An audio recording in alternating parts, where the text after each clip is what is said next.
National Conference of State Legislatures, and my colleague here in Congress and the author of this resolution, Mr. Costa, requires and needs. Thank you. The gentleman from California, Mr. Costa, is recognized. Thank you very much, Mr. Speaker.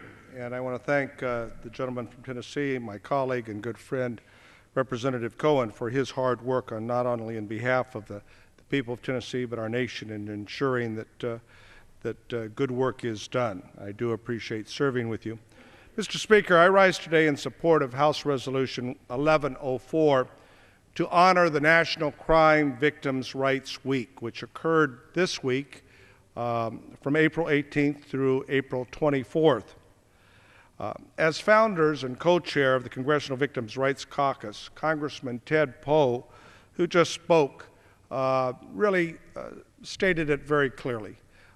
He, who in a previous life served as a judge in Texas, saw firsthand the challenges of trying to ensure that justice was served, not just to the criminals, but to ensure that the victims of those crimes, as he sat and listened in his court on a daily basis, were understood, and that in ways that justice needs to, that they were reached out to. I want to congratulate my colleague, Congressman Ted Poe, for his previous service and his service today on behalf of not just Texans, but all Americans and those who care deeply about the impacts of crime and the victims that those crimes have created.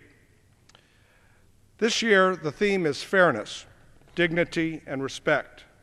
Three things which all victims deserve: fairness, dignity, and respect. Last week, the Victims' Rights Caucus hosted, Congressman Poe and I and other members, the Victim Rights Caucus Awards ceremony to honor 6 individuals throughout the country for their outstanding accomplishments in the field of victim services and victims advocacy.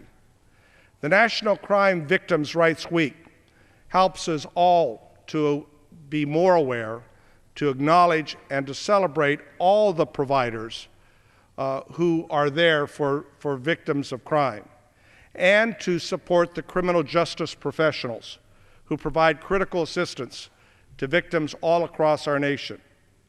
I know, having been involved in California, as all of my colleagues in their own respective states, that these professionals each day on a 24/7 basis throughout the week see the horrific impacts of these crimes. Crime knows no bounds, and crime victims deserve our support and services to help them cope.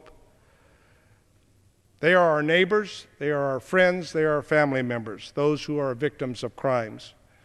And as was noted earlier by my colleagues, the VOCA Fund that was created by Congress in 1984 and signed into law by President Reagan has for decades now reached out and provided necessary funds for over 4,000 organizations throughout our country to provide support for those victims of crime.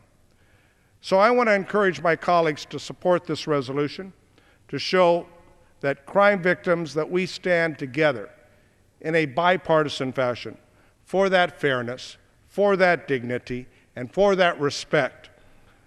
And we will continue to be supportive of common sense approaches in assisting these individuals in their time of need.